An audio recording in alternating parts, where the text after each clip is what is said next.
beşer kişilik sıra oluşturmaya dikkat edelim.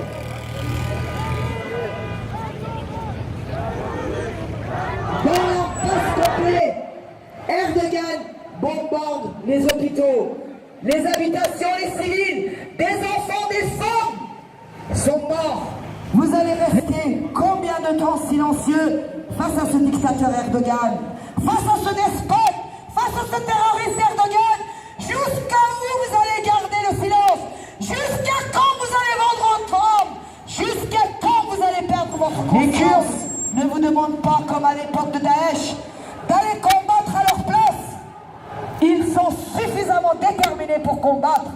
Tout ce qu'ils vous demandent, c'est de condamner sans ambiguïté le génocide qui s'annonce, le génocide des Kurdes qui s'annonce de la part d'Erdogan.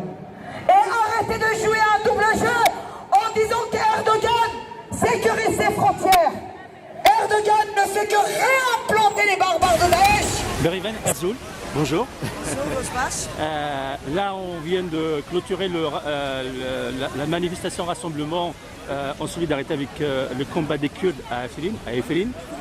Est-ce que tu peux nous expliquer en quelques mots ce qui se passe à Efellin aujourd'hui? Ça fait 14 jours que l'armée barbare turque frappe avec son aviation de guerre, et accompagnée au sol par les mercenaires de Daesh, d'Al-Nusra et les autres, et qui s'attaquent aux habitants de l'enclave d'Afrin, qui avaient su se préserver un petit peu de la guerre malgré la situation de la région depuis plus de 7 ans.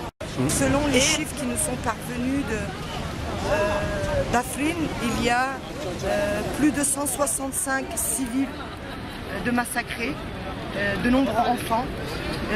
Il est fait état, et cela même l'Observatoire international de Syrie en a parlé aussi, d'utilisation d'armes prohibées, d'armes chimiques. Les hôpitaux sont frappés. Les endroits qui ne sont pas frappés, les hôpitaux, les centres de soins manquent cruellement de médicaments, de produits de soins.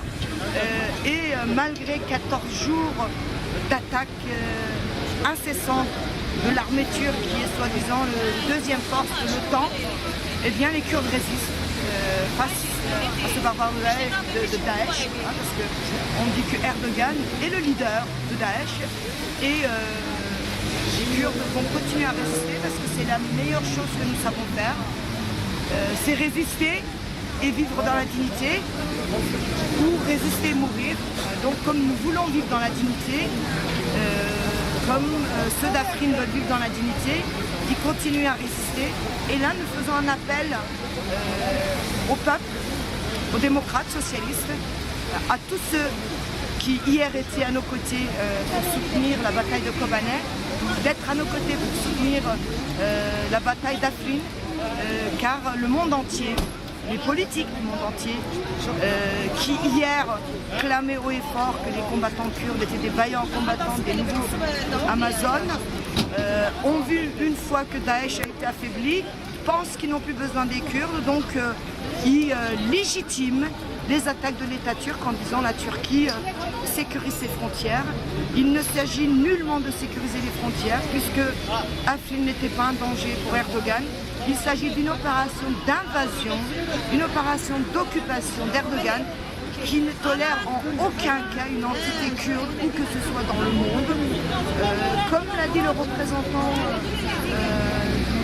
Rojava en France, non seulement il s'attaque à Afrin, mais il a aussi ses bandes, il a aussi ses mercenaires qu'il a envoyés en Europe, qui se chargent d'envoyer des menaces, de mettre des courriers de menaces, des livres de menaces, des messages de menaces dans les boîtes aux lettres des gens d'opposition.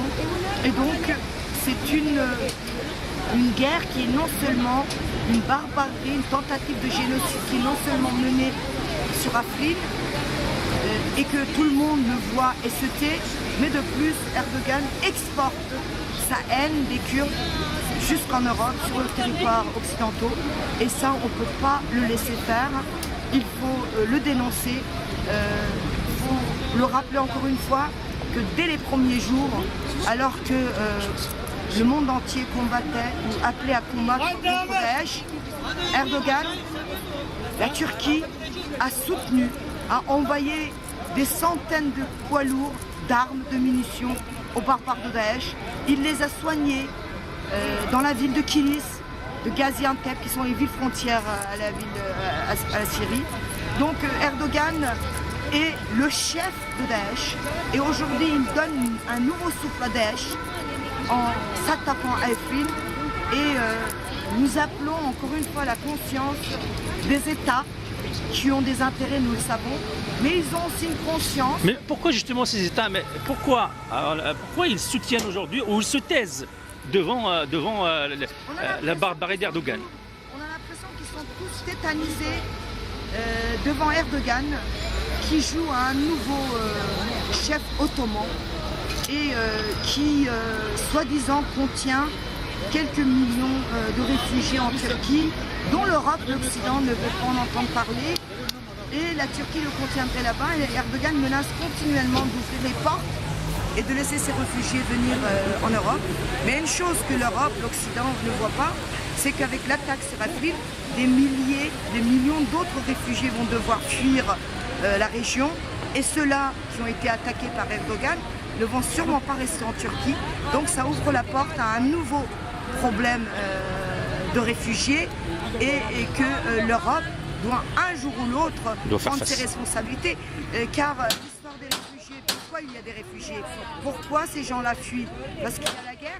Pourquoi ceux d'Afrin n'avaient pas fui jusqu'à maintenant et fuient maintenant? Parce que la région est attaquée. Si les gens étaient en sécurité sur leur terre, croyez-moi, très peu, mis à part quelques personnes qui cherchent l'aventure, n'abandonnent leur terre et ne viennent dans un pays, dans une région dont ils ne connaissent ni la langue ni la culture. Ces gens-là fuient la guerre, fuient la barbarie et aujourd'hui ils sont face à un génocide et nous appelons tous à prendre leurs responsabilités, à dénoncer. Nous appelons surtout à nos amis amazigh à être à nos côtés, comme ils l'ont été en période de Kobané. Et nous disons Afrin, c'est nous sommes Afrin. Les peuples, la solidarité des peuples, c'est la seule chose qui peut nous amener à la victoire parce que nous savons que les États n'ont pas souvent d'état d'âme, ils ont souvent des intérêts, mais les peuples ont la solidarité qu'il faut. C'est quoi justement votre message d'un côté à ces États, à ces puissances, hein, parce qu'il faut dire que ce sont les puissances qui détiennent les armes. Hein. Quel est votre message à ces puissances, aux tenants du pouvoir au sein de ces puissances, mais aussi à leur peuple? Eh bien, je dirais par exemple, actuellement les Kurdes d'Afrin sont bombardés par les chars allemands. Il y a eu beaucoup la presse allemande qui a relaté les photos, les images, les vidéos des chars allemands. Que l'Allemagne a pris une décision de ne plus vendre, mais jusqu'au premier jour de l'attaque d'Afrin, ces chars ont continué à être vendus. Mais les Allemands, le Parlement fédéral allemand a fait une grande pression sur le gouvernement, amenant à cesser la vente des armes. Nous appelons aussi les Français, les autres Européens, à faire pression sur leur gouvernement pour dire qu'il faut arrêter Erdogan. Il faut arrêter parce que ce n'est pas seulement une menace pour les Kurdes, c'est une menace pour l'avenir de l'humanité, plus dangereux même que Daesh.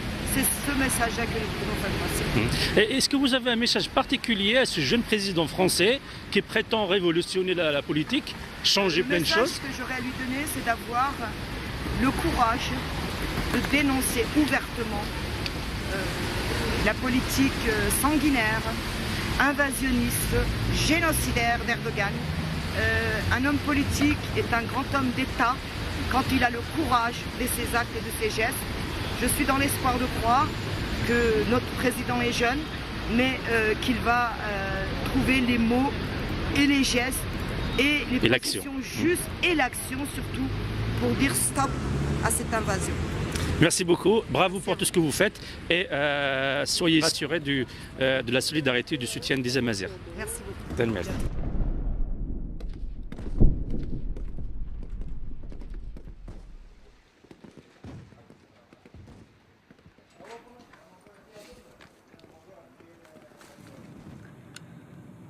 واي لمني واي لمني واي لمني واي لمني واي لمني واي لمني واي لمني واغل من هي واغل من هي واغل من بكمل بس سر زمان بقرنم نواح مو عالم ولا زي شابي خد قرنم در دورا كوباني قرت يا مشي بدومان الشر جنگ جنگون قرغل مني واي لمني ويلمني ويلمني ويلمني ويلمني ويلمني ويلمني